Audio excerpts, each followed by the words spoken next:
सत्य को खोजने वाले आप सभी साधकों को हमारा नमस्कार।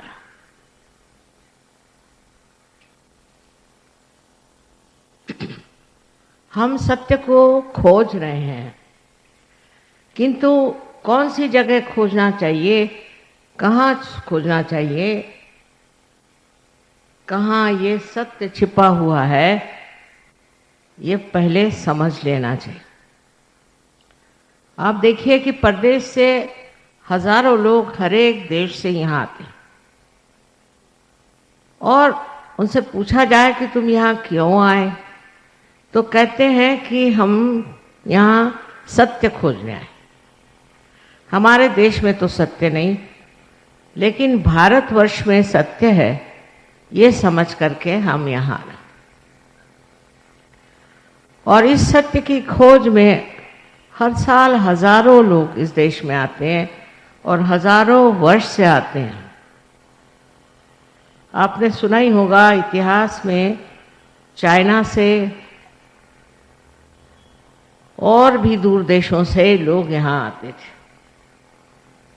और उनको पता नहीं कैसे मालूम था कि इस देश में ही सत्य निहित है, छिपा हुआ है। और उसकी खोज में वो दरी कंदरों में घूमते थे, हिमालय पे जाते थे, हर तरह की प्रयत्न करते थे कि किसी तरह से हम सत्य को खोज,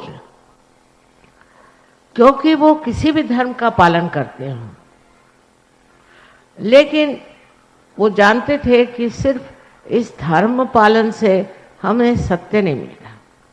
ये तो एक मार्गदर्शक है, जैसे रास्ते पे इशारे पे लिखा जाता है कि रास्ता, किंतु इससे हम पाते नहीं।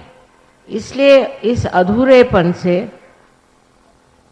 परेशान हो करके वो अपने भारतवर्ष में आते थे। अब ये सत्य हमारे देश में था और है और अब भी है, और इस सत्य को पाना अत्यंत आवश्यक। अपने यहाँ की प्रणाली और प्रदेश की प्रणाली में बहुत अंतर है। वहाँ की जो ज्ञान की प्रणाली है वो इस तरह है कि अगर कोई बात कोई आदमी कहता है तो उसको फौरन वो देखने लगते हैं, उसका निरीक्षण करते हैं और उसका विश्लेषण करते हैं कि ये बात कहाँ तक सही है। ईसा मसीह ने भी अगर कोई बात कही तो उसका विश्लेषण हो जाता। उस विश्लेषण से जो असलियत है वो पता नहीं लगती और उससे दूसरे विद्रूप रूप से सामने आ जाते हैं। अब ये सोचना है कि अपनी देश की प्रणाली कैसे, एक तो इस देश में कोई तो विशेषता पवित्रता है कि यहाँ इतने ऋषि मुनि और इतने मनन करने वाले महान लोग हुए हजारों वर्षों में, और वो बढ़ते बढ़ते 16वीं शताब्दी तक हम देखते हैं कि यहाँ गुरु नानक जैसे अनेक ऐसे साधु संत हो गए कि उन्होंने सत्य पे काफी कुछ लिख दिया, काफी कुछ कहा गया, समझाया गया। लेकिन हमारी जो प्रणाली है वो इस तरह की है कि जो ऐसे पहुंचे हुए पुरुषों ने लिखा है उसका हम वहाँ पर नहीं करते, उसको हम डिस्कस नहीं करते, उसको हम शास्त्रीय दृष्टि से नहीं देखना चाहते, क्योंकि वो पहुंचे हुए लोग हैं, वो ऊंची स्थिति पे हैं। वहाँ से उन्होंने अगर कोई बात कह दी तो उसको हम मान्य करके उस रास्ते पे चलते हैं। ये हमारे देश की विशेष तरह की एक प्रणाली है, जिसमें हम एक श्रद्धा भाव से, एक विश्वास के साथ इस चीज को मानते हैं कि जो बड़े पहुंचे हुए आध्यात्मिक स्तर के ऊंचे मार्ग में रहते हुए लोगों ने लिखा है वही बात सही है, उसमें झूठ नहीं। और उसको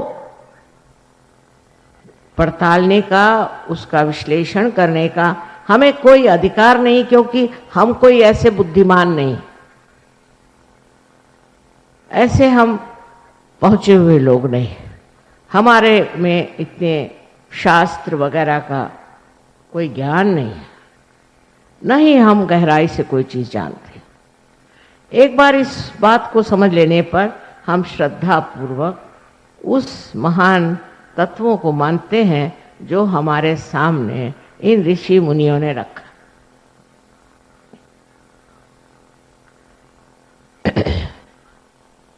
विदेश में भी मैंने देखा कि बड़े बड़े वहां पर सूफी लोग हो गए और उन्होंने बिल्कुल सहज की बातें करी, बिल्कुल सहज की ही बात करी, लेकिन उनको कोई मानता नहीं है। सूफियों को उनकी मान्यता बहुत ही थोड़ी सी है, थोड़े से लोग उनको मानते हैं और सिर्फ उनकी कविता पढ़ के बड़ा मनोरंजन कर लेते हैं, पर उन्होंने जो कहा उस मार्ग पे नहीं चलते।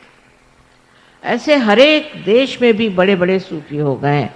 इंग्लैंड जैसे देश में भी विलियम ब्लेक जैसा एक बड़ा भारी संत हो गया, लेकिन उसकी बात कोई नहीं मानते हैं। और हमने तो कभी कॉलेज में भी उसका नाम नहीं सुना था, लेकिन हम जानते थे कि वो है। जब लंदन गए तो पहली मर्तबा हमने उनकी किताबें खरीदी। उसका कारण यह है कि विलियम ब्लेक पागल है, जितने भी सूफी थे सब पागल हैं, मतलब अपने ऋषि मुनि भी पागल है इनके हिसाब किताब से। इस तरह की जो अहंकारिता परदेश में है वो इस देश में नहीं है, नहीं थी ऐसा कहें, क्योंकि अब तो हम बिल्कुल परदेशी हो रहे हैं। हमें अपने देश के बारे में कुछ मालूमात ही नहीं, हमारे स्कूलों में बच्चों को कुछ मालूम ही नहीं।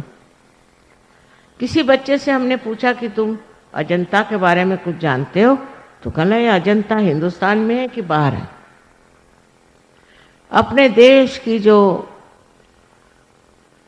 संपत्ति है वो इतनी ज्यादा, इतनी गहरी, इतनी अचल है कि उसको देखना, जानना हम हिंदुस्तानी अपना कर्तव्य ही नहीं समझते।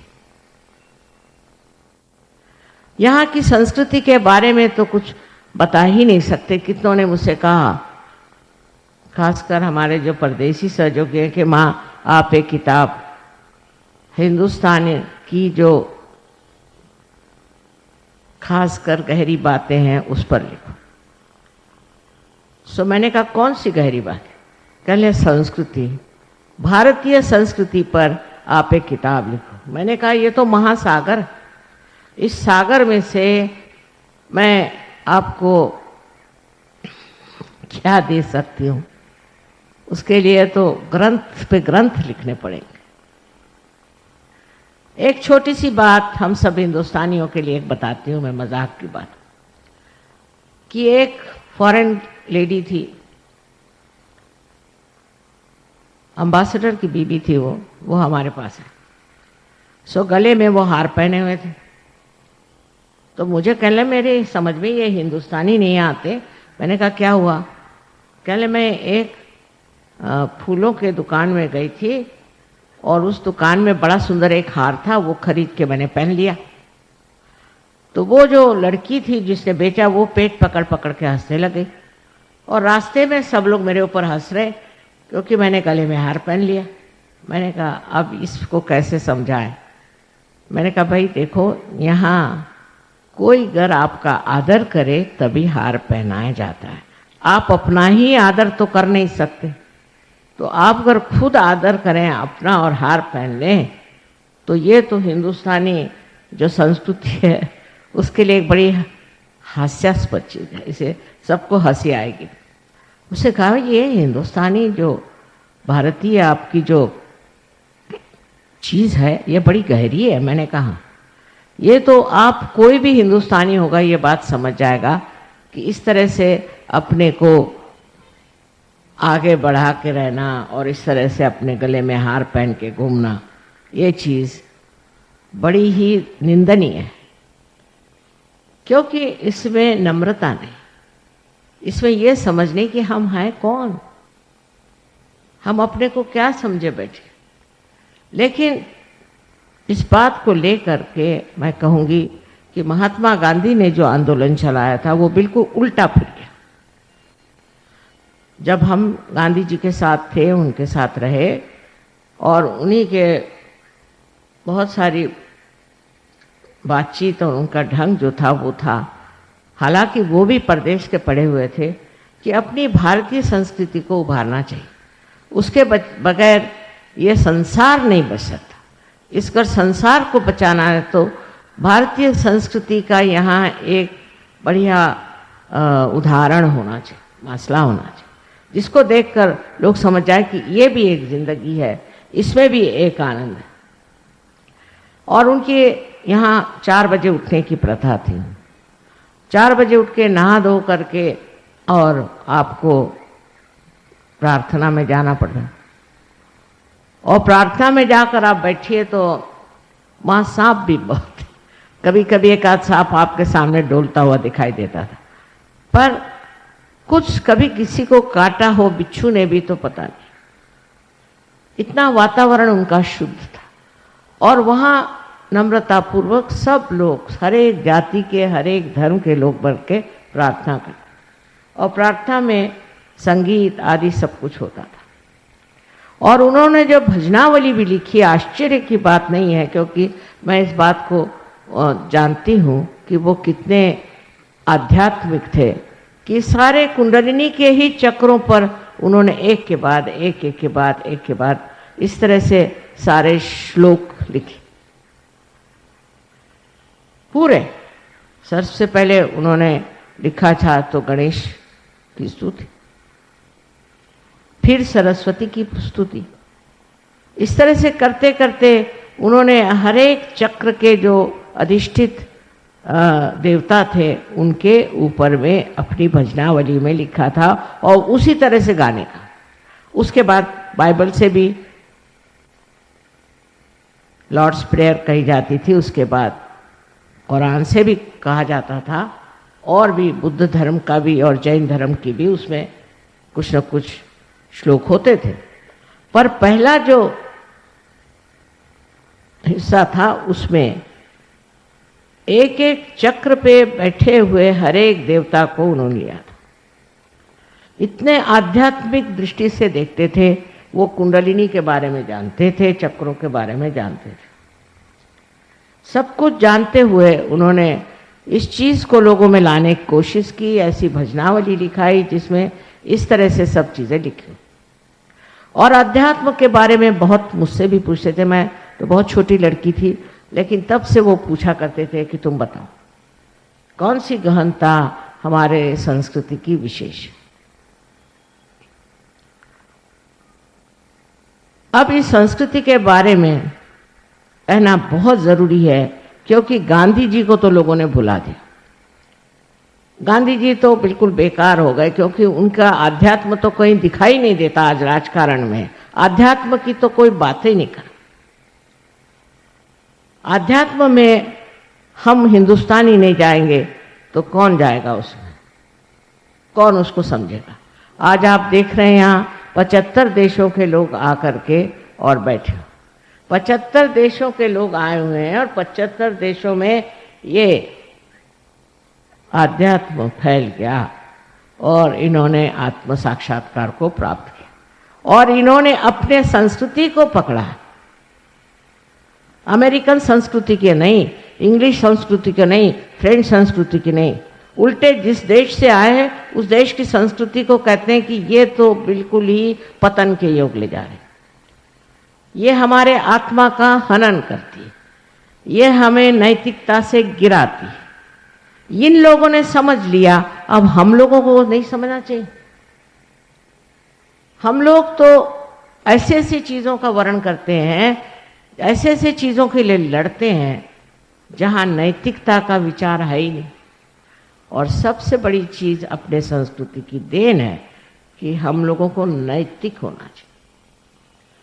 नैतिकता के अनेक नियम हैं, पर अपने देश में इस संस्कृति में सबको बिल्कुल पूरी तरह से स्वतंत्रता है, पूर्णतया स्वतंत्रता है कि आप स्वतंत्र हैं, चाहे आप नैतिक होना चाहे आप कुछ होना चाहे हो जाइए, क्योंकि अंतिम स्थिति में आपको पूर्णतया स्वतंत्रता मिलती है।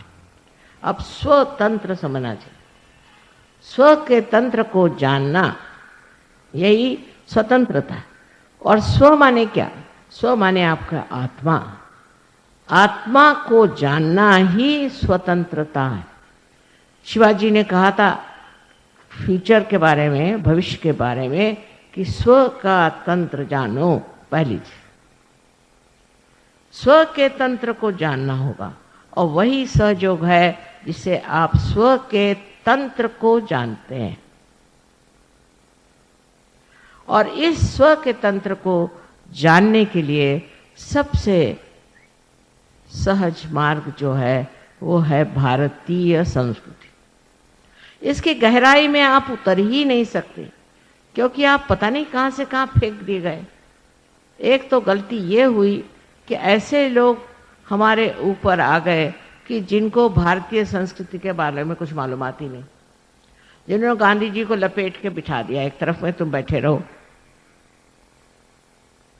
और उन्होंने जो बातें सिखाना शुरू कर दी वो सारी भारतीय संस्कृति के विरोध में। जैसे मैं चित्तौड़गढ़ की हूं, वहां आपने सुना होगा कि पद्मिनी ने जौहर किया। उन्होंने जौहर किया था औरतों की इज्जत और अब्रू, चैस्टिटी, ये सबसे बड़ी शक्ति है, ऐसा हम लोग मानते हैं अपने संस्कृति।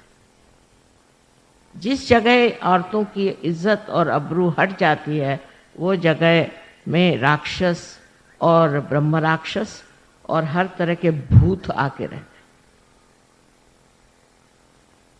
और ये बात आप साक्षात देख सकते हैं अमेरिका में हो रहा है। अमेरिका में इतनी गंदी चीजें हो रही हैं कि मैं तो आपके सामने बता नहीं सकती, पर यहां तक कि अपने ही बच्चों को मां लोग मार डालते। और इस कदर गंदगी वहां है, क्योंकि आप अभी वहां गए नहीं, बाहर के ढोल सुहाने होते हैं, कि वहां के लोगों में जरा सा भी भय नहीं, परमात्मा का भय नहीं, परमात्मा की शक्ति का विश्वास तक है कि नहीं पता। सब कुछ पैसा, सब कुछ पैसा, किसी भी तरह से पैसा लो। हमारे एक वहाँ हैं, उनसे किसी अमेरिका के आदमी ने कहा कि भाई तुमको इतना इतना रुपया देता हूँ, तुम फलानी औरत को मार डालोगे? उसने कहा ना मैं कभी नहीं मार सकता। कहा क्यों? कहले नहीं मैं मारना नहीं चाहता किसी, क्यों मारो? कहले पैसे के लिए। कहले पैसे के लिए क्या? दुनिया के लिए मैं नहीं मार सकता। तो उसने कहा मैं तो मार दूंगा। कहा क्यों? क्योंकि इसमें पैसा मिलता है, सबसे बड़ी चीज है पैसा।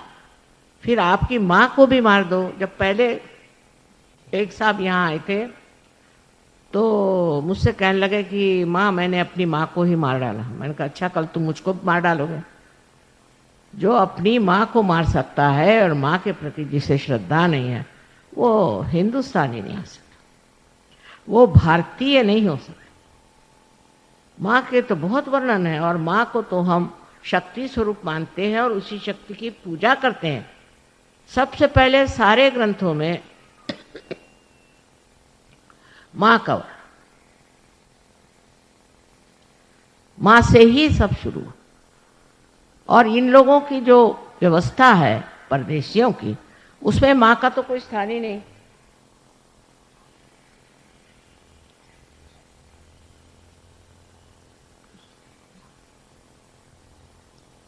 बहुत से देशों में तो देश का नाम भी बाप के नाम से, जैसे हम लोग भारत माता कहते हैं तो वो अपने देश को कहते हैं कि ये तो पुरुष है। उसमें से एक देश है जर्मनी। आप जानते हैं जर्मनों ने क्या किया? अब रो रहे हैं जो कुछ भी किया उसके लिए, पर किया तो सही। ऐसे भारतवर्ष के लोग नहीं कर सकते। अब हमारे यहाँ समझ की कितनी कमी है। एक किताब मैंने देखी जयपुर पे, वो जयपुर का कोई होएगा उसने लिखी होगी। मुझे हैरानी हुई कि वो कहता है कि जो जौहर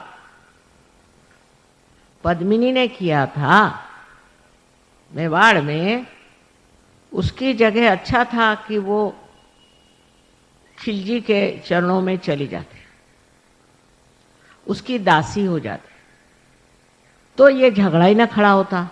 32,000 औरतों को जला दिया, ये कौन सा उन्होंने बड़ा काम किया। देखिए अकल की कहाँ पहुंचती है। उससे अच्छा था कि सबसे आप समझौता करते। अंग्रेजों से लड़ने की क्या जरूरत थी, उनसे समझौता करते, सबसे समझौता करके रहते तो अभी तक इतने लोग नहीं मरते। और जी कर करते क्या? इतने लोग अगर जीते भी तो करते क्या? क्या उनमें चीज, आज जी रहे ना हिंदुस्तानी, इतने कर क्या रहे? क्या ये प्राप्त करने वाले?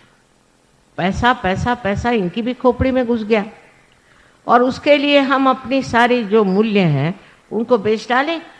उन सब मूल्यों को हम सत्यानाश कर दें जिसके सहारे हम जी रहे हैं। और आपको पता होना चाहिए कि सारी दुनिया आपकी तरफ आंख लगाए बैठी कि आप कौन से मूल्यों पे उठने वाले हैं, कौन से मूल्य से आप जगने वाले हैं।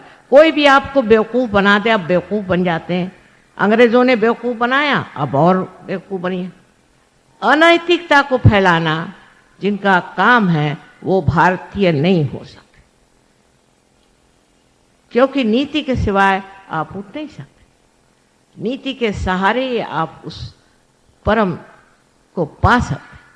अगर आपने अंदर नैतिकता नहीं बैठी हुई तो आपका उद्धार हो नहीं सकता। आप नर्क में जाएंगे और आपका देश भी नर्क में जाएगा।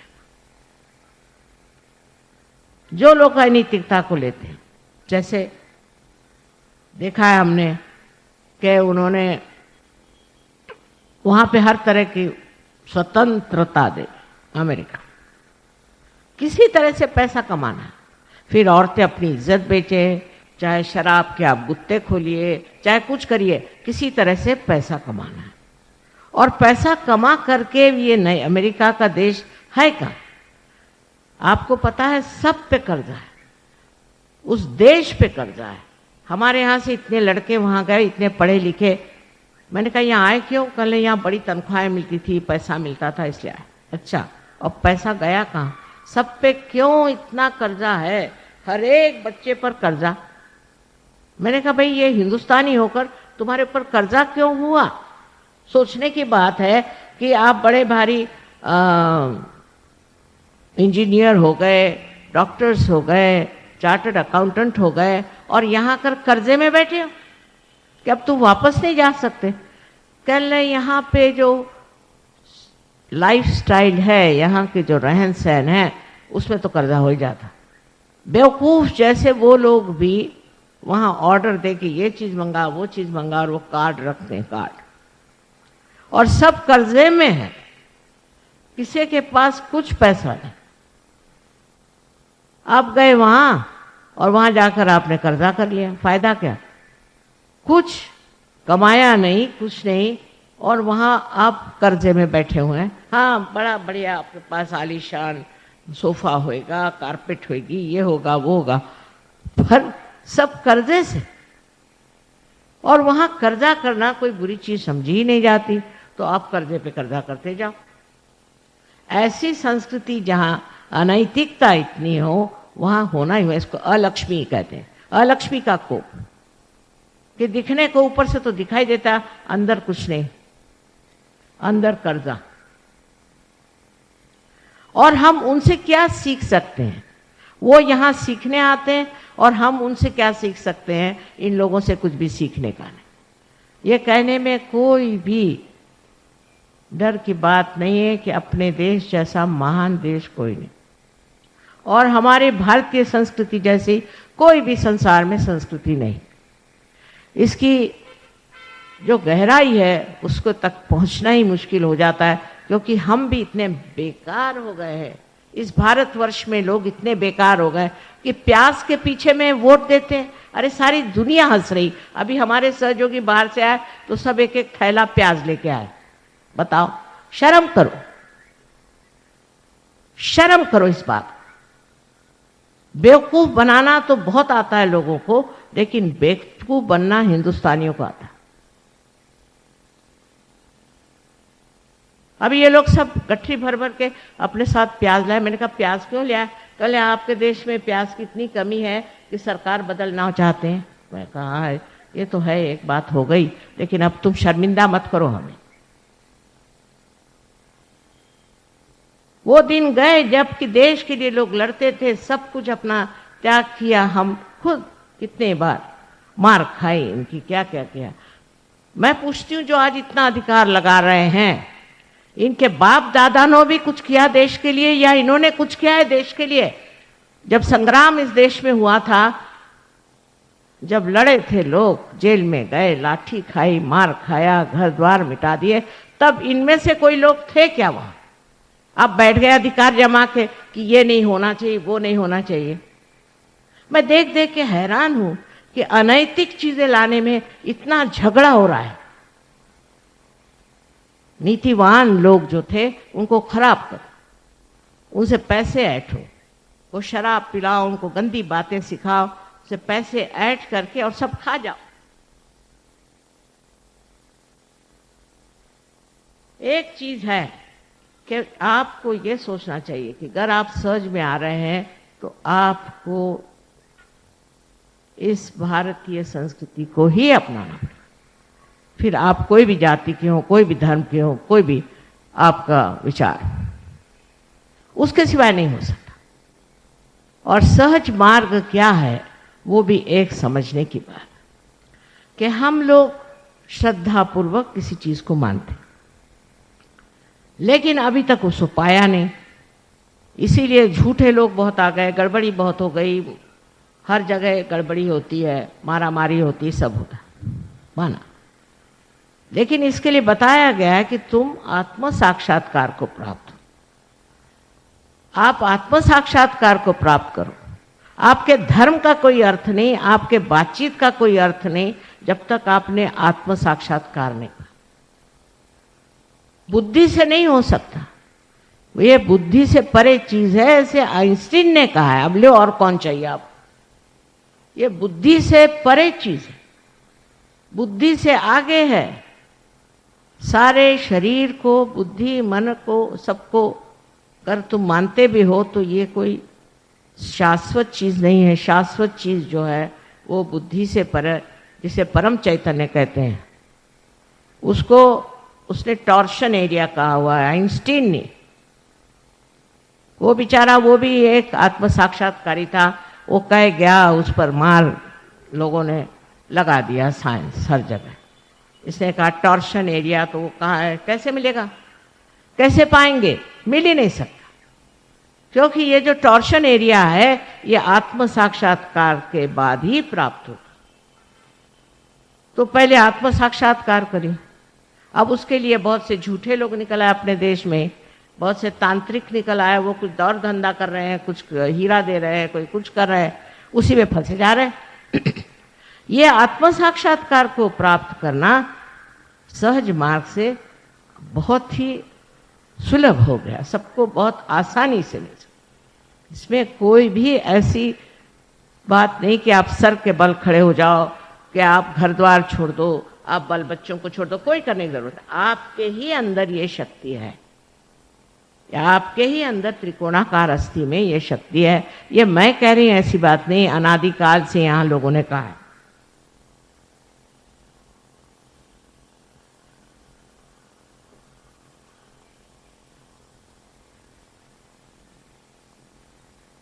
सिर्फ जो लोग कहते थे, मुझे आश्चर्य है कि हमारे यहाँ से इतने हजारों वर्ष पूर्व मच्छिंद्रनाथ, गोरखनाथ, ये लोग कहाँ पहुंचे, तो बोलीविया, बोलीविया में पहुंचे, जो कि हम लोग जा नहीं सकते, वहां बड़ा मुश्किल है।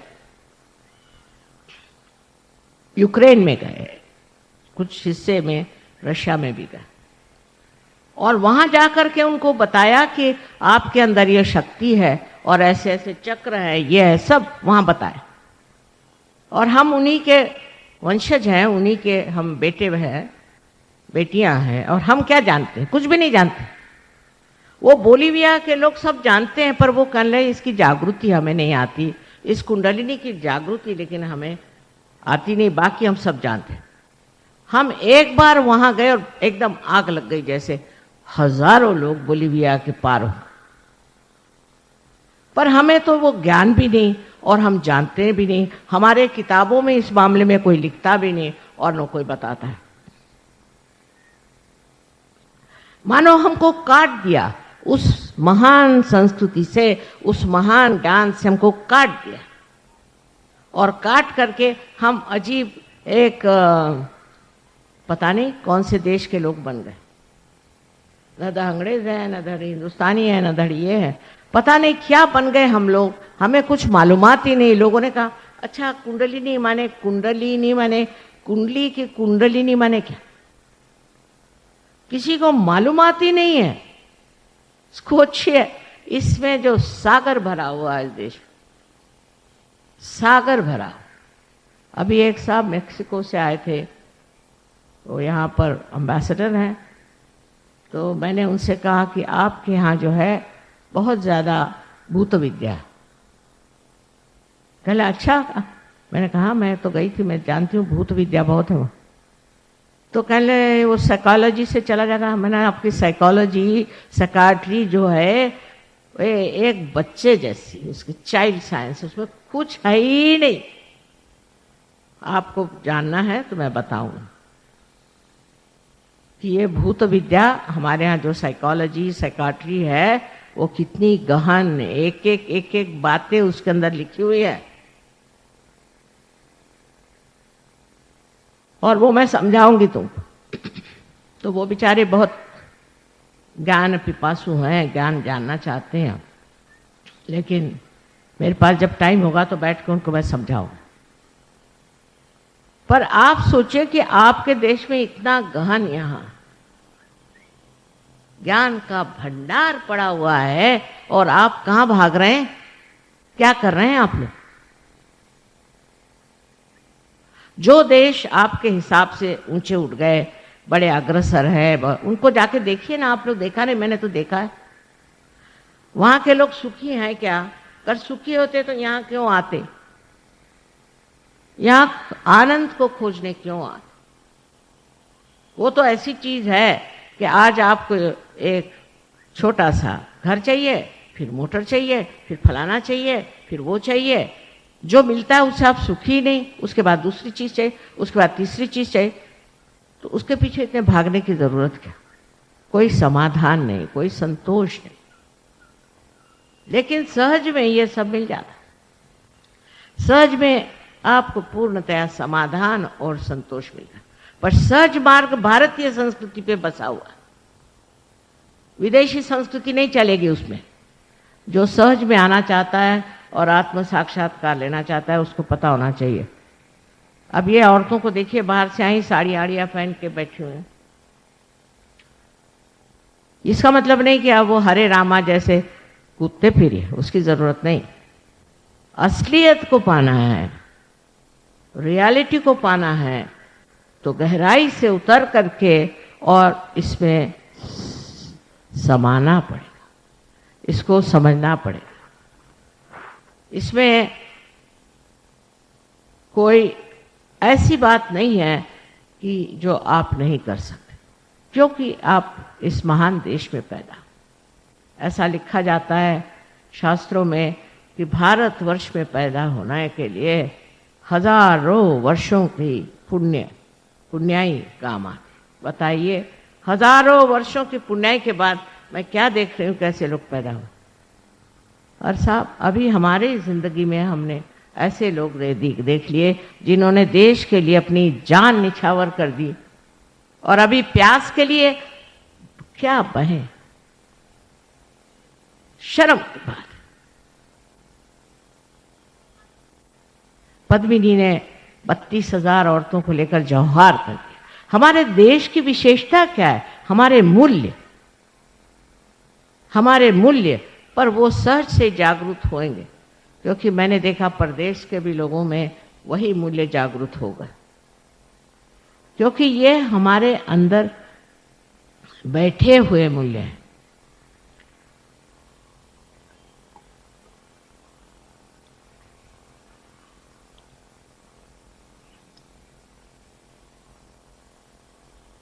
जो जगमगा रहे हैं अंदर, जो अंदर प्रज्वलित हैं, जो सूर्य के जैसे चमक रहे हैं, ये सब मूल्य हमारे अंदर, और फिर इस पृथ्वी तत्व का इतना महत्व है। लेकिन हमने अगर ढक दिया, अपने ही को ग्रहण लगा लिया, तो ये मूल्य आपको कैसे दिखाई देंगे? ये आपके समझ में कैसे आएंगे?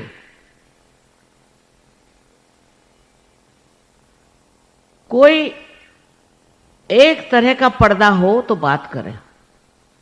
कबीरदास जी ने कहा था, बहुत सुंदर सब कुछ लिखा है उन्होंने सहज के बारे में, पर लोग समझ नहीं पाते, लोग नहीं समझ पाते। जैसे कि ईड़ा पिंगला सुख मन नाड़ी। अब लोगों क्या, ईड़ा पिंगला क्या है? ईड़ा पिंगला चीज क्या? उनको नर्वस सिस्टम मालूम है, ऑटोनॉमस नर्वस सिस्टम मालूम है, पर यही ईड़ा पिंगला और सूक्ष्म सूक्ष्म नाड़ी जो है वो है, ये नहीं मालूम। उसके बारे में कुछ जानते ही नहीं। उन्होंने लिखा, सैया निकस गए मैं ना लड़ी थी। तो हमारे लखनऊ में लोग रहते हैं, उनको मैं कहती हूँ तुम लोग दिल फेंक बहादुर हो। तो वो सैया को सोचते हैं कि सैया माने उनका कोई तो भी लवर या कोई प्रेमी है, वो निकल गया, वो नहीं रोई। मैंने कहा, कबीर को ये सबसे करना क्या है? वो क्या रोमांटिक थे क्या? उन्होंने ये कहा कि मेरी जिंदगी निकल गई, मैं मृतप्राय हो गया, तो भी मैं उससे लड़ा नहीं, मृत्यु के साथ मैं लड़ा नहीं। तो वो आप सोचिए कि विपर्यास हमने कितना कर दिया, कितना उसको बदल दिया, परवर्ट कर दिया, कि जैसे सुरती चढ़े कमान। ये कुंडलिनी को सुरती कहने वाले कबीर को हमने सुरती को, बिहार में सुरती कहते हैं तंबाकू को। बिहार का जो हाल है सो देखिए, एक एक बिहार में महान लोग हो गए, बुद्ध हो गए, महावीर हो गए एक तरह से, और मेरे ख्याल से गुरु गोविंद साहब का भी मैंने वहां देखा है। इस तरह से अनेक वहां पीर हो गए, कितने लोग हो गए उस बिहार में। जैसे कि एक सरोवर में कमल उग जाए, अनेक कमल उग गए। अब उन्हीं का नाम लेकर के लोग कहें कि साहब हमारे देश में तो ये कमल हुए थे, हमारे देश में वो कमल हुए थे। आप तो कीड़े हैं अब भी उसी में, आप क्या बात कर? आपको कमल होना है तो सहज में उतरो। सहज में उतरना कठिन नहीं है, सहज, पर सहज में रहना कठिन। आदमी को जो आदत हो गई इधर से खाना खाने की, वो ऐसे सादा खाना नहीं खा सकता। सहज में आप पार हो जाएंगे, आत्म साक्षात्कार आप प्राप्त कर लेंगे, इसमें कोई शंका नहीं। विशेष करके खास करके आप अगर भारतीय हैं तो सर आंखों का, चाहे आप कोई भी जाति के, मुसलमान हिंदू कोई हो, आपका फर्क नहीं पड़ता। लेकिन इस आत्मा को प्राप्त करने के बाद उसमें जमना पड़ता है। जैसे बीज है वो प्रस्फुटित हुआ और उसमें से अंकुर निकल भी आया हो तो भी उस अंकुर को वृक्ष होना पड़ता। वही हम लोग मार खा जाते क्योंकि चारों तरफ वातावरण ही खराब है। सिर्फ हम लोग वातावरण उसको सोचते हैं कि जो गैसी है, जिससे गैसेस निकल रही है, नहीं नहीं, विचार से भी वातावरण हुआ और उसमें से अंकुर निकल भी आया हो तो भी उस अंकुर को वृक्ष होना पड़ता। वही हम लोग मार खा जाते क्योंकि चारों तरफ वातावरण ही खराब है। सिर्फ हम लोग वातावरण उसको सोचते हैं कि जो गैसी है, जिससे गैसेस निकल रही है, नहीं नहीं, विचार से भी वातावरण बहुत खराब होता है। इसकी भी प्रक्रिया बहुत खराब है। चारों तरफ से विचारों का आंदोलन जो चलते रहता है, खासकर हमारे अखबार वाले जो हैं वो तो एक कमाल के लोग हैं। पता नहीं कौन से देश के रहने वाले, मुझे तो भारतीय नहीं लगते। उनमें से किसी को भी भारतीय संस्कृति के बारे में कुछ मालूमात नहीं। बहुतों ने कहा कि माँ हम आपका एक सेमिनार या कुछ भी कहिए करने वाले हैं, जिसमें सब हमारे अखबार वाले आए। मैंने कहा ना ना ना ना ना ना, मुझे उनसे बात नहीं करनी, उनके बस का नहीं, तो उनके बस का नहीं। रात दिन इससे उसको लड़ाओ, उससे उसको लड़ाओ, इससे झगड़ा करो, उससे झगड़ा करो, इसके सिवा और वो कुछ नहीं करते। पर अभी 30 देशों से यहाँ आए थे, 30 देशों से यहाँ आए थे लोग, जर्नलिस्ट आए थे, और उन्होंने कहा कि माँ हम चाहते हैं आपकी एक मीटिंग हो। और आश्चर्य की बात है कि 30 देश के जितने भी वहां से आए हुए थे, सबके सब पार हो, सबको आत्म साक्षात्कार मिल गया और सबके हाथ में ठंडक आने लगा। लेकिन जिनका दिमाग चालाकी में चलता है, जो लोग चालाकी करते हैं, इधर से उधर झूठी बातें बनाते घुमाते हैं, ऐसे चालाक लोगों को सहयोग नहीं कुछ कर सकते। सहयोग चालाकों के लिए नहीं है, उसी तरह से मूर्खों के लिए भी नहीं। जो आदमी चाहता है हृदय से कि हमें आत्म साक्षात्कार हो, वही प्राप्त कर सकता। फिर उसके बाद जिंदगी बदल जाती है, उसके बाद मजा आने लगता है, उसके बाद अनेक तरह के आशीर्वाद आप पे आते हैं, और आप जानते हैं कि परमात्मा आपको देख रहा है, आपकी हर एक गतिविधि को संभाल रहा है, आपके हर एक मूवमेंट को संभाल रहा है, आपके साथ हर जगह खड़ा। नहीं तो लोग कहते हैं हम तो रोज मंदिरों में जाते थे और इतनी हमने पूजा करी, शिव जी हम पे खुश नहीं हुए, फलाना नहीं हुआ, ठिकाना नहीं हुआ, सबकी शिकायतें हैं। अरे पर तुम्हारा तो संबंध ही नहीं हुआ उनसे। जब तक आपका संबंध नहीं हुआ, मस्जिदों में गए कहे हमारे घुटने फूट गए, शिव जी नहीं मिले, वहां पर हमको परमात्मा नहीं मिले, हमें वहां आशीर्वाद नहीं मिला, सुकून नहीं मिला। कैसे मिलेगा? क्योंकि वहां तुम्हारा कोई संबंध नहीं। कुरान को भी किसी ने पढ़ा नहीं है मेरे ख्याल से ठीक ठाक से। अगर पढ़े तो समझ में आएगा कि सारा सहयोगी वर्णित है उसमें। उनका खुद ही जो जिसे क़यामा कहते हैं, जिसको कहते हैं, वो किस तरह से ऊपर चढ़े और किस तरह से सफ़ेद घोड़े पे बैठ के ऊपर चढ़े, कैसे 7 स्तरों पे उठे, वो सारा सहयोग है। जो सच्चे होंगे वो सच्ची बात लिखेंगे ना, इधर उधर की उटपटांग बात क्यों लिखे? ये तो उन्होंने बाद में नीति बना दी कि ऐसे नहीं करो, ऐसे नहीं करो, लोगों को बचाने के लिए। क्योंकि अरबस्तान के लोग जरा उनको मालूमात नहीं थी नैतिकता। अपने भारतीयों को मालूम है ये चीज गलत है, ये चीज सही। हम लोगों को पता है।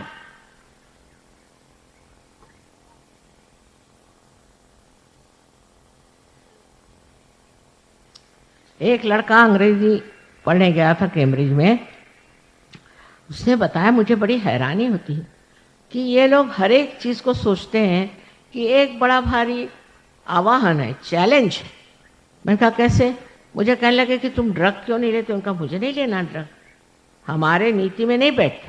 कल ये कहाँ की नीति निकाल रहे हो? ड्रग लो, हम लोग सब ड्रग लेते, तुम भी ड्रग लो।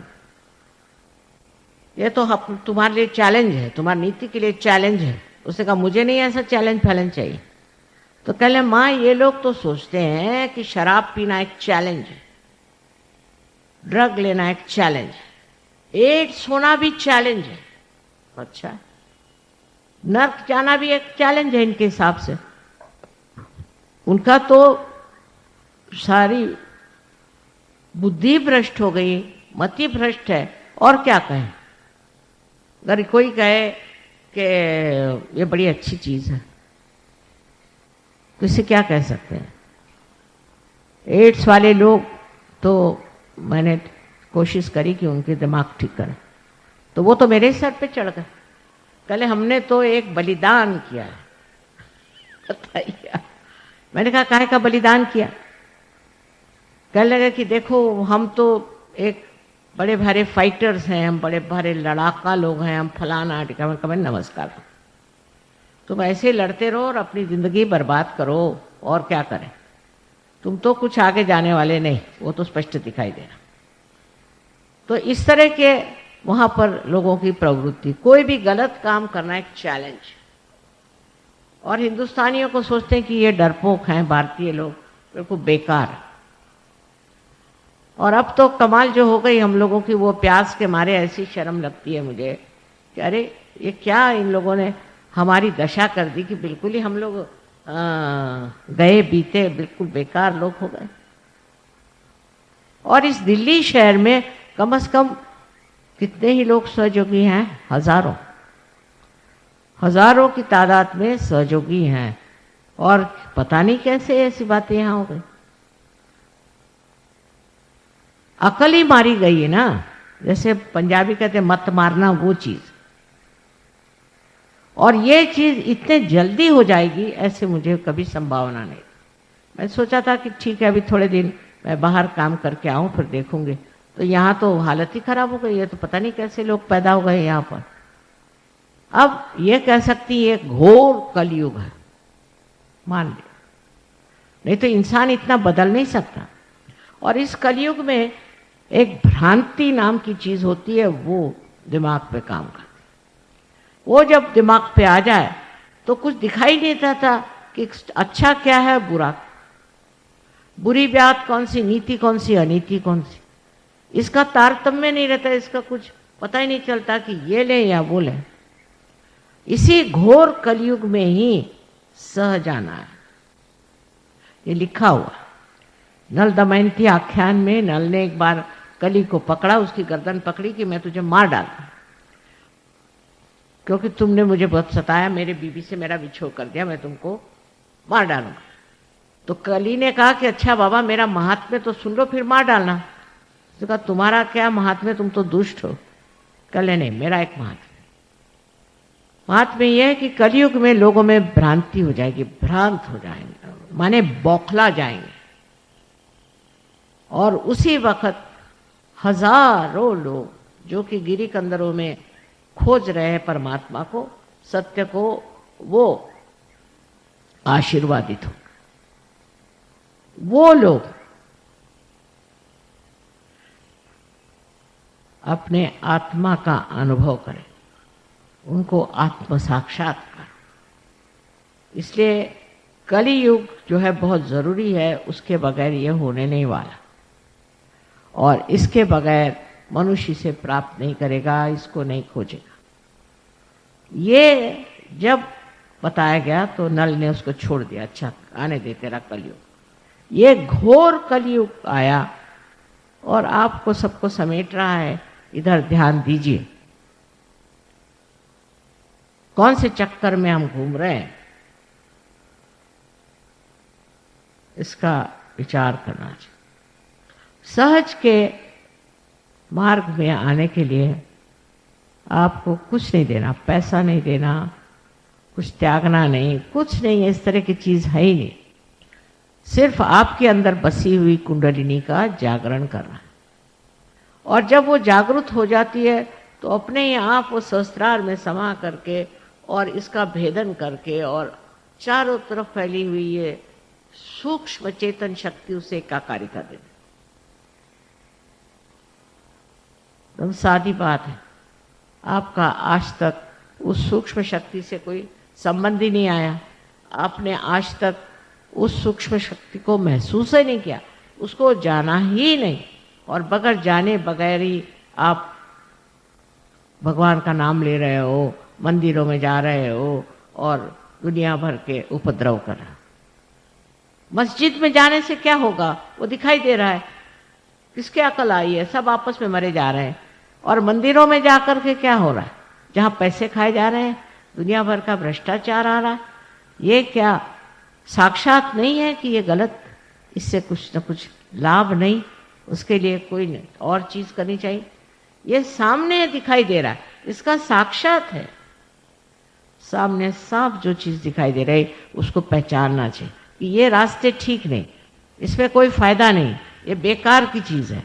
जो पाना है अपने अंदर, अंदर के अंतरात्मा को जब तक हम प्राप्त नहीं करते तब तक इस अंधकार में न जाने कहाँ से कहाँ हम लोग भटक जाएंगे। इसलिए पहला ज़रूरी चीज़ है कि आप इस अंधकार से उठें और आत्मा के प्रकाश में क्या अच्छा और क्या बुरा, इसको पहले जानें। पर आत्मा का प्रकाश जब आता है तो सिर्फ इतना ही नहीं होता।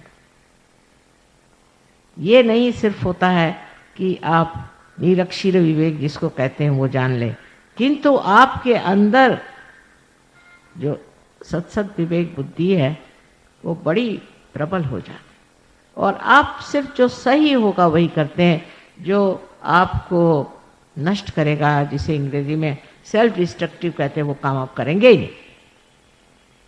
और सारा ही काम आप अत्यंत प्रेम से करते, अत्यंत दुलार से, प्रेम से सारी बात करते। मेरे लिए भी बड़ा मुश्किल है कि कोई कठिन शब्द कहें। आज देखिए मैं तैयारी से आई थी कि आप लोगों से कहूंगी कि और बेवकूफ़ी मत करो, बहुत बेवकूफ़ी कर चुके। अब ये जो सहज के मार्ग से आप पाते हैं, पहले तो आप अपने अंदर शांति को प्राप्त करें। अपना देश शांति प्रिय, इस देश ने किसी भी देश पे आगाड़ी नहीं करी, किसी भी देश को लूटा नहीं, किसी भी देश की जमीन अपने हाथ नहीं। ये शांति कहाँ से आई? इतने हजारों वर्षों से हमने इतनी द्विधा उठाई, तो भी ये चीज़ कहाँ से? ये इस धरती की विशेषता, जिस धरती पे आप बैठे हैं उसी धरती की विशेषता है कि हम लोग शांति प्रिय लोग। अगर कोई हमारे ऊपर आक्रमण करता है, अटैक करता है, तो ज़रूर हम उससे लड़ेंगे, लेकिन किसी के यहाँ जा करके और हम खुराफात नहीं करते। इस तरह की व्यवस्था अभी तक अपने यहाँ नहीं, और देशों में है, अपने यहाँ नहीं। उचकाएं उसको, उस पर झगड़ा लगाएं, वहाँ जाके बॉम्ब छोड़े, ये सब हम लोग नहीं करते। ये नियंत्रण हमारे ऊपर अपने आप आया हुआ है, स्वयं आया। तो अंदर की शांति प्रस्थापित होती, फिर घरों में, अपने संसार में, अपना जो छोटा सा संसार है उसमें भी शांति है। बच्चों में शांति, शांति बहुत जरूरी है। जहाँ शांति नहीं होती वहाँ पेड़ नहीं उग सकते, वहाँ कुछ भी प्रगति नहीं हो सकती, एक दूसरे को काट मारने में खत्म हो जाते हैं। पर सहयोग से जो शांति प्राप्त होती है उससे उन्नति होती है। अभी सहयोग में कितने ही बच्चे हैं जो कहाँ से कहाँ पहुँच गए, कभी वो सोचते भी नहीं थे कि हम इसे प्राप्त करेंगे, इतना हमें मिलेगा, इतना ज्ञान और इतनी समृद्धि, और हर तरह से पूरे पूरे हो भर गए, तबीयत भर गई। अगर मैं किसी को एक छोटी सी भी चीज देना चाहूं तो कहेंगे माँ पहले ही तुमने तो सब दे दिया, अब क्या दे रहे हो। ऐसी स्थिति अंदर में स्थापित हो जाती है, और ये जो समाधानी स्थिति है, इससे पूरी तरह से आपसी रिश्तेदारी, आपसी प्यार, आपसे सब। अब सबसे तो बड़ी चीज है कि सहयोग, ये प्यार की देन, परमात्मा का जो प्यार हमारे अंदर है वो प्यार आपको मिलता है, और प्यार से बढ़ के संसार में कोई चीज। जिसने प्यार की महिमा जानी उसके लिए फिर और चीजों की कोई जरूरत नहीं, सारे मूल्य उसके स्थापित हो जाते हैं। प्यार ही वो पानी है जिससे कि अपने देश का जो ये बड़ा सुंदर पेड़ है ये सजीव हो जाए। आपसी प्यार, आपसी दोस्ती, अगर हमारे अंदर आपसी प्यार होता और आपसी एकता होती तो क्या मजाल है कि हमारे ऊपर किसी और का राज्य हो सकता था। आपसी प्यार, आपसी दोस्ती, आपसी एकता आने के लिए सहयोग चाहिए। इससे कलेक्टिव कॉन्शियसनेस, जिसे हम कहते हैं सामूहिक चेतना, स्थापित होती। दूसरा कौन है?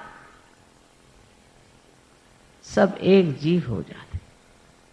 अब देखिए इतने दूसरे दूसरे देश से लोग आए हैं, अनेक धर्मों का पालन करने वाले, इनमें जो एक जीवता है, इनमें जो समाधान है, एकात्मता है, वो आपको कहीं नहीं मिले। आप हैरान हो जाएं कि किस तरह से ये लोग एक हो गए। आप और किसी गुरु के वहाँ जाके देखिए, ये चीज़ आपको नहीं मिलेगी। आपस में लड़ेंगे, गुरु से लड़ेंगे, पूरे समय लड़ते रहेंगे। लेकिन जब आप सहज में अपने को प्राप्त करते हैं तो ये जानते हैं कि हम भी उसी समुद्र के एक बिंदु हैं जिसमें सब एकाकारी था। समुद्र के आंदोलन से हम उठते हैं, गिरते हैं, चढ़ते। ऐसी सुंदर स्थिति, ऐसी सुंदर समाज व्यवस्था अपने आप घटित हो रही है और इस हिंदुस्तान में होगी। जो गलत लोग घुस आए हैं और अपने को बड़े अधिकारी समझते हैं, इन्होंने कोई त्याग किए नहीं, इन्होंने देश के लिए कोई संग्राम किया नहीं, मुफ्त में आके कुर्सी पे बैठ गए। इसलिए अपने देश के प्रति भक्ति होना ये बहुत आवश्यक, महज इसलिए नहीं कि ये हमारा देश है, हमारा जन्म हो, क्योंकि ये बड़ा महान देश है। इसकी महानता मैं तो वर्णन नहीं कर सकती। कभी अगर मेरे पास समय मिला तो मैं थोड़ा बहुत लिखना चाहती हूँ कि ये देश कितना महान है। इसको जानने के लिए, समझने के लिए आप लोगों में भी सहज की कुछ न कुछ प्रकृति आनी चाहिए, तब आप समझ पाएंगे कि इस देश में कितनी कितनी गहन बातें हमारे लिए हो गए, हमारा इतिहास हो गया, कैसी कैसी चीज़ें। देशभक्ति ये बहुत आवश्यक चीज़ है। अगर आपके अंदर देश में भक्ति नहीं है तो आप सहज में आ नहीं सकते। इस देश के प्रति आप ही को भक्ति नहीं, इन सब लोगों को है जो 75 देशों में सहयोग कर रहे हैं। आपके देश के प्रति इतनी भक्ति है कि जब ये बाहर से आते हैं तो आकर के और इस अपनी ज़मीन को झुक कर नमस्कार करते हैं और चूमते हैं। अब यही आपको सिखा सकते हैं कि आप अपने देश की शक्ति को पहचानें और देश का वंदन करें। इस पर तो बोलते रहें तो बोलते ही रहेंगे हम। और आज आप लोग इतनी दूर दूर से आए हैं, ठंडक में आए हैं, और एक माँ के लिए बहुत बड़ी चीज़ है। इतने बच्चे सामने हों तो वो क्या और कह सकते। मैं सिर्फ आपको ये आशीर्वाद देना चाहती हूँ कि आप आज इसी वक्त यहाँ पर आत्म साक्षात्कार को प्राप्त करें, और उसके लिए कुछ आपको करना नहीं, मैंने साफ बता दिया। आप जहाँ बैठे हैं वहीं आपको गंगा पहुँचा देंगे, और आप स्वयं अपने हाथ में देखेंगे कि ठंडी ठंडी हवा बयार जैसे बह रहे। ये भी बड़ी सूक्ष्म चीज़ है। ये क्या है, ये बयार कैसी आती है, ये क्या है, अब ये सारी बातें बताने का समय नहीं, किंतु किसी दिन ज़रूर आपको बताएंगे कि ये क्या चीज़ है।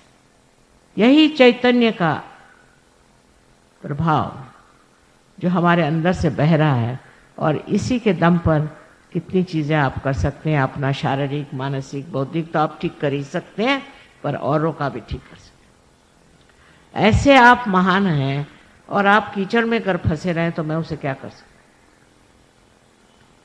आपसे अब इतनी विनती है कि 10 मिनट के लिए और ज़्यादा से ज़्यादा आपको इसे प्राप्त करना।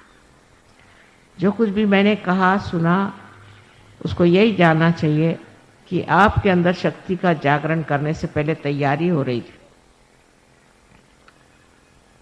उसके बगैर नहीं हो सकता। कायरों का काम नहीं है, और मैंने आपसे कहा कि मूर्खों का भी काम है।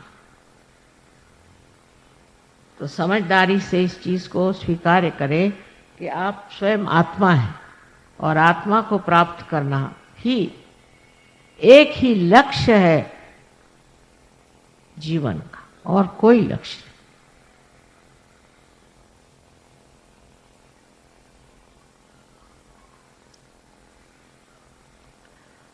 अच्छा, अब इसके बाद सिर्फ इतना कहना है कि आपने अगर जूते वूते पहने तो उसको हटा के रख।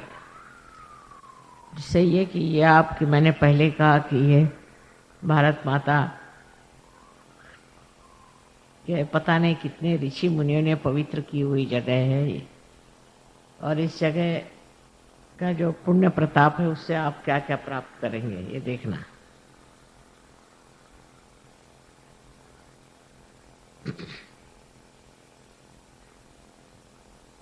अब कृपया दोनों हाथ मेरे तरफ।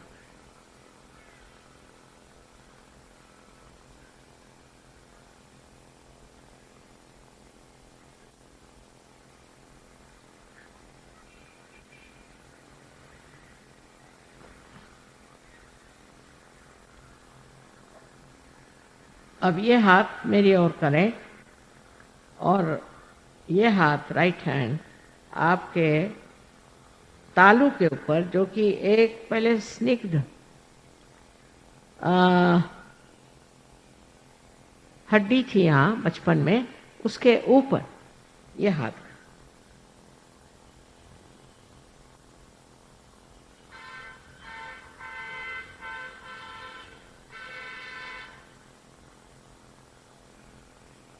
अब अपना ये हाथ राइट हैंड मेरे ओर कर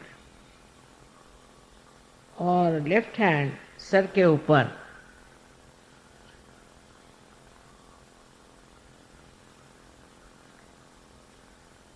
फिर से तालू पर ऊपर रखे अधांतर में, माने उसके ऊपर नहीं रखना, अधांतर में। देखिए अब इसमें से कोई ठंडी ठंडी या गरम हवा आ रही है क्या, बयार आ रही क्या, ऐसे देखिए। किसी किसी को बहुत ऊपर तक आती है, किसी को सामने आती, पीछे आती। जरा हाथ ऊपर घुमा के देखें। अब लेफ्ट हैंड मेरी तरफ करें और राइट हैंड फिर सर पे और देखें ये ठंडी ठंडी हवा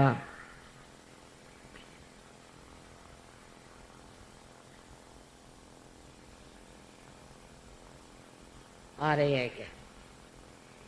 हो सकता है गर्म आ रही हो, क्योंकि आपको सबको माफ करना है। आप सबको माफ कर दीजिए। अगर आप माफ नहीं करते हैं तो गरम गरम हवा आएगी, और माफ नहीं करते तो करते क्या हैं आप, कुछ भी नहीं, अपने को सता रहे हैं। इसलिए सबको माफ कर दीजिए तो ठंडी ठंडी हवा आएगी। अपने को भी माफ कर दें। मैंने ये पाप किया, मैंने वो पाप किया, मत सोचिए। अपने को भी माफ कर दीजिए, पूरी तरह से माफ कर।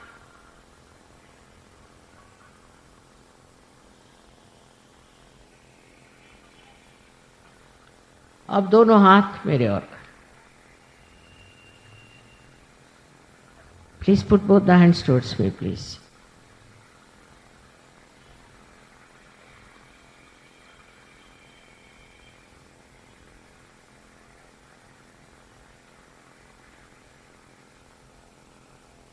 अब जिन लोगों के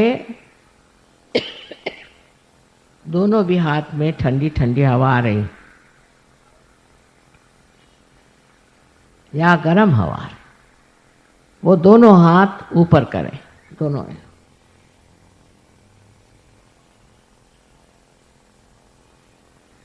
यहां से वहां तक सबको अनंत आशीर्वाद है, सबको अनंत आशीर्वाद है। आपने तो प्राप्त कर लिया, आपका बीज तो प्रस्फुटित हो गया।